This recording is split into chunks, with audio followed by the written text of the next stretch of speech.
थोड़ी कथा सुना दूं आपको कि पद्म पुराण और अन्य पुराणों के अनुसार महर्षि कश्यप की 13 कन्या थी। उसमें से कदु भी एक थी। कदु ने अपने पति महर्षि कश्यप की बहुत सेवा की, जिससे प्रसन्न होकर महर्षि ने कदु को वरदान मांगने के लिए कहा। कदु ने कहा कि 1000 तेजस्वी नाग मेरे पुत्र हो। महर्षि कश्यप ने वरदान दे दिया। उसी के फलस्वरूप नागवंश की उत्पत्ति हुई। बहुत ध्यान से, क्योंकि ये इसमें और कोई चीज ऐड नहीं करनी है, इसलिए आप सगर युवा सगर समाज के क्योंकि काफ़ी मेरे और भी दोस्त जुड़े हुए हैं, ये सबको भी बताऊं कि ये सुनने जैसी बातें हैं, आप ज़रूर सुनिएगा। और जब अमृत प्राप्त करने के लिए समुद्र मंथन किया गया तो अनिंग नामक नाग ने माता की आज्ञा नहीं मानी, जिसके कारण उसे श्राप मिला कि राजा जनमेन जी के यज्ञ में जलकर भस्म हो जाए। श्राप के डर से नाग घबरा गए और ब्रह्मा जी की शरण में गए। ब्रह्मा जी ने नागों के इस श्राप से बचने के लिए बताया कि अब नागवंश में महात्मा जरुत्कारु के पुत्र आस्तिक की उत्पन्न होंगे, वहीं आप सभी की रक्षा करेंगे। ब्रह्मा जी ने नागों को रक्षा के लिए यह उपाय पंचमी की तिथि को और बताया।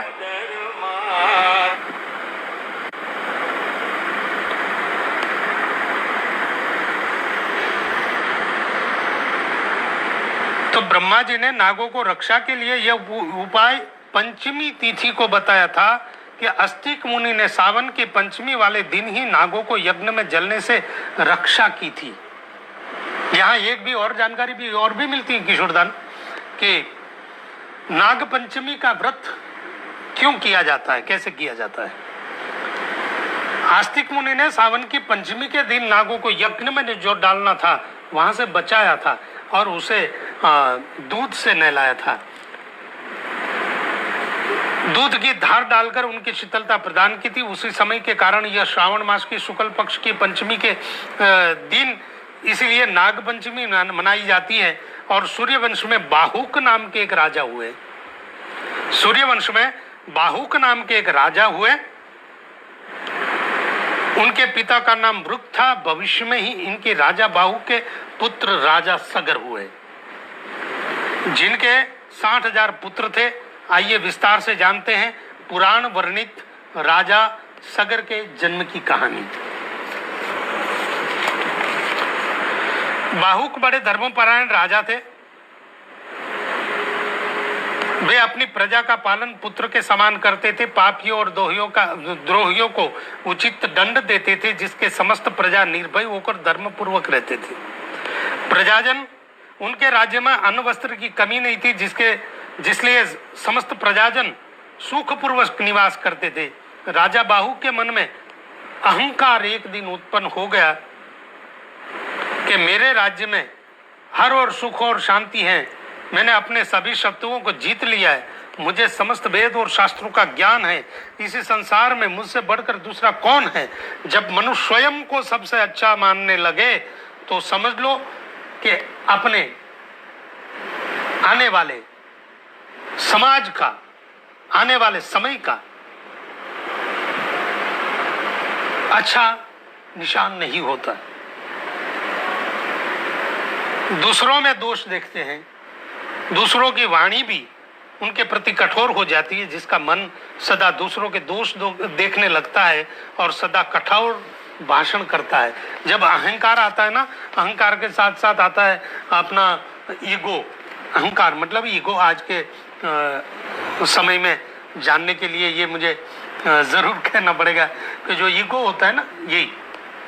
इसी प्रकार अहंकार बढ़ने के कारण राजा बाहुक अत्यंत उदंड हो गए और परिणाम स्वरूप उनके बहुत सारे शत्रु बन गए। सरलता, जैसे रामायण में लिखा है के सरल स्वभाव न मन कुटिलाई, सरल स्वभाव न मन कुटिलाई, यथा लाभ संतोष सदा। सरलता सरलता सरलता विश्व में मित्र बनाती है और घमंड बेवजह शत्रुता पैदा करती है।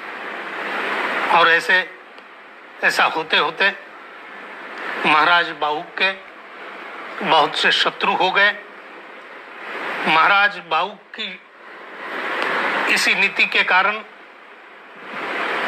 युद्ध में भी राजा बाहुक परास्त हो गए और उसे दुखी देखकर उनकी दोनों पत्नियां करुणामयी रानी यशोवती और रानी वैजयंती को लेकर वन में चले गए। जब हर तरफ से हार मिली तो उन्होंने सोचा कि अब चलो वन चले जाएं। और वन में जाते ही महाराज बाहुक और दोनों पत्नियों के साथ जब गए, शरीर भी कृश हो गया, शरीर भी अपना साथ नहीं दे रहा था। और एक दिन महाराज बाहुक ने अपने प्राण त्याग किए। उसी समय उनकी छोटी पत्नी यादवी रानी यशोवती गर्भवती थी। यशोवंती को इतना दुख हुआ और वो समय वो था कि सती प्रथा थी, ऐसा कहा जाए। सती प्रथा थी। सती प्रथा होने के कारण उसने सोचा कि महाराज बाहुक का देहांत हो गया, महाराज बाहुक का देहांत हो गया है और मुझे भी सती हो जाना चाहिए। जब आरु मुनि के आश्रम में जाते हैं, बताते हैं कैसा हुआ है और मुझे सतीत्व प्राप्त करना है। और महाराज को, वो ऋषि को तीनों काल का ज्ञान था, ऐसा पुराणों में लिखा है कि उन्होंने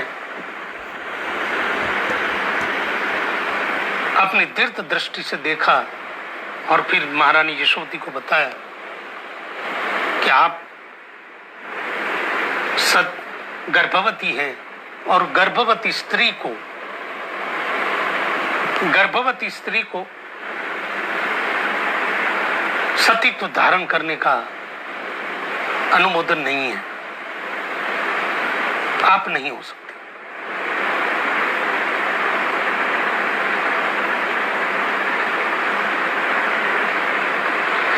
और ऋषि ने बताया कि देवी, आपके गर्भ में शत्रुओं को नाश करने वाला चक्रवर्ती बालक है, इसलिए तुम चिता पर चढ़ने का साहस मत करो। वैसे भी शास्त्रों में गर्भवती स्त्री के सती होने का निषेध है, यद्यपि तुम स्वयं अपनी इच्छा से सती होना चाहती हो, पर तुम्हें अपने गर्भ में पल रहे शिशु की हत्या करने का कोई अधिकार नहीं है। ये कहकर महाराज ने महारानी यशोवती को रोक लिया। उसी दौरान एक घटना बनती है। आश्रम में रहकर ही रानियां महर्षि के सेवा सत्कार में समय व्यतीत करने लगी, पर छोटी रानी यशोवती पूर्व संस्कारों के कारण धर्म कर्म में विशेष रुचि लेती और मुनि के सुंदर प्रवचनों को अपने हृदय में धारण करके हमेशा परमेश्वर का ध्यान और भजन में लगी रहती थी, जिससे बड़ी रानी को ईर्ष्या हुई और बड़ी रानी वैजयंती ने छोटी रानी यशोवती को भोजन में अनिंग नामक नाग का जहर मिला कर दिया। यशोवती का भोजन में अनिंग नामक नाग का जहर मिला कर दे दिया, पर शिव की कृपा से छोटी रानी यशोवंती के गर्भ पर इसका कोई प्रभाव नहीं पड़ा और न ही गर्भ में पल रहे शिशु पर, क्योंकि गर्भ में पल रहा शिशु जरुत्वाकरु के पुत्र अस्तिक का आशीर्वाद था। और समय आने पर छोटी रानी यशोवती ने सावन की शुक्ल पंचमी को हस्त नक्षत्र और सोम दिन को एक पुत्र को जन्म दिया और आर्व मुनि ने गर नाम में देखिए, गर, गर का गर्ल, गर जहर, गर्ल विष के साथ उत्पन्न हुए इस बालक का नाम सगर रखा।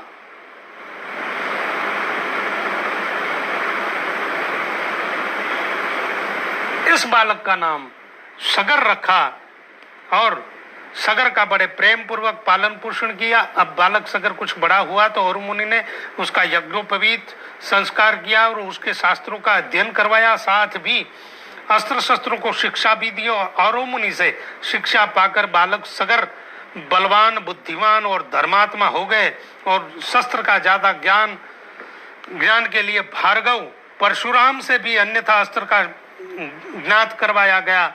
एक दिन सगर ने अपनी माता से पिता के बारे में जानना चाहा, तब माता ने उन्हें सारा वृतांत कह दिया और सुनाया। सगर के पिता शत्रुओं के हार कर वन में आए और आर्व मुनि के आश्रम में सावन माह शुक्ल पंचमी को अनिक नामक जहर खाकर अपनी माँ को यह जहर दिया गया था और बाद में उनका जन्म हुआ। ये सब जब महाराज सगर ने जाना तो महाराज सगर ने फिर अपने हथियार उठाए। फिर महाराज सगर अपना खोया हुआ राज्य वापस प्राप्त करते हैं।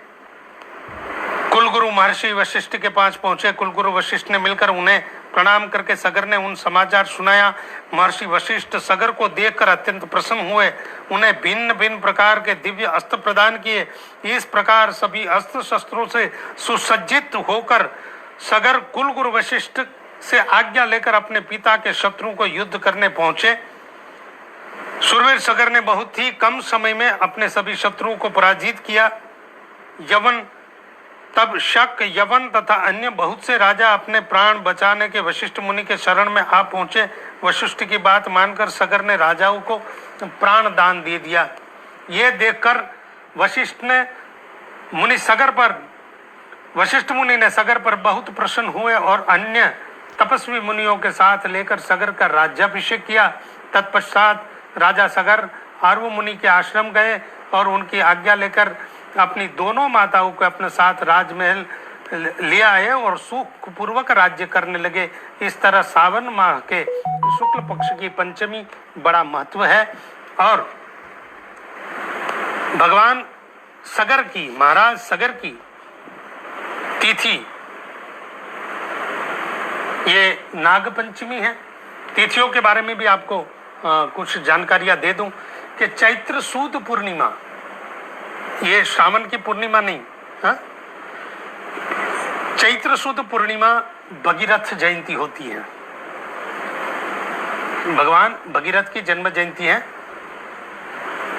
चैत्र सुद पूर्णिमा।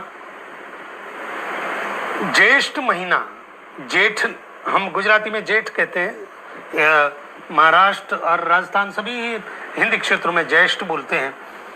ज्येष्ठ सुद दशमी गंगा दशहरा, माँ भागीरथी का प्रागट्य हुआ था और मुझे हरिद्वार के इस भूमि पर गंगा दशहरा के काफ़ी अवसर मिले हैं।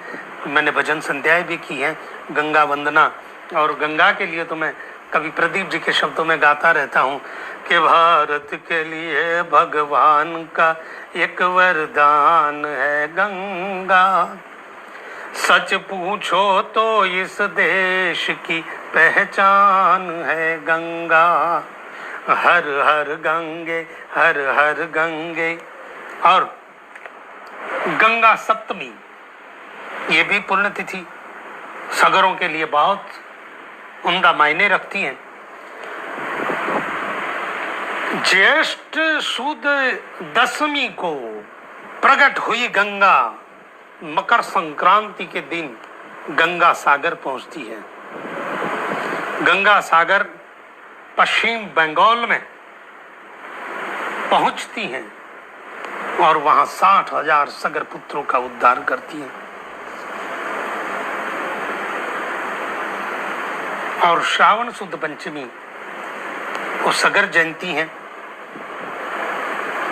और हमारे गुजरात में संतों में, भक्तों में वंदनीय, प्रातस्मरणीय, जिन्होंने विश्व को धार्मिक एकता और मानव एकता का पूर्ण संदेश दिया है, ऐसे हमारे गुजरात में जन्मे। वैसे 16वीं सदी का, 16 और 17वीं सदी का उत्तरार्ध माना जाए, 1675, 80 या 85 में ही उनका प्रागट्य हुआ। ऐसे दासाराम बापा, दासाराम बापा की जन्म जयंती मतलब आषाढ़ी बीज, जो महामार्गियों और निर्वाण मार्गियों के लिए बहुत मायने रखती है। दासाराम बापा का जन्म गुजरात में और उनका संदेश पूरे विश्व में फैला हुआ है। दासाराम बापा बालागाम, दासाराम बापा का जो क्षेत्र रहा, ऐसा नहीं है सिर्फ सगर ही दासाराम बापा की पूजा करते हैं। पहली एक बात बता दूं, सिर्फ सगर ही दासाराम बापा की पूजा सेवा नहीं करते। हमारे यहाँ पटेल हो या दरबार हो, जो भी ज्ञाति है, क्योंकि धार्मिक एकता बाबा जमील शाह दातार से लेकर मैकरण दादा कच्छ के वंदनीय, ये सब का संदेश जो है, यही संदेश दासाराम बापा का रहा है। और वैसे देखा जाए तो दासाराम बापा के पर ही 2-3 घंटे का, क्योंकि उनके भजन, उनके चौपाइया, उनका जीवन वृतांत बहुत बड़ा है, बहुत बड़ा। कभी वो हम सुनेंगे। मैंने पहले आपको बताया कि 41 कंट्रीज, 41 देश, 14 राज्य, और प्राचीन काल में 71 71 पीढ़ी, 71 पीढ़ी। पहले कुल थे कि भाई सगर में कितने कुल थे। मैंने पहले आपको दोहा बताया था कि हेकन कट को हाडरो, जो तत् गंगा में जाए तो मानविया कुल माय, कोई भूत न हरजे भागीरथी। 71 पीढ़ी कुल माने जाते थे, जो आज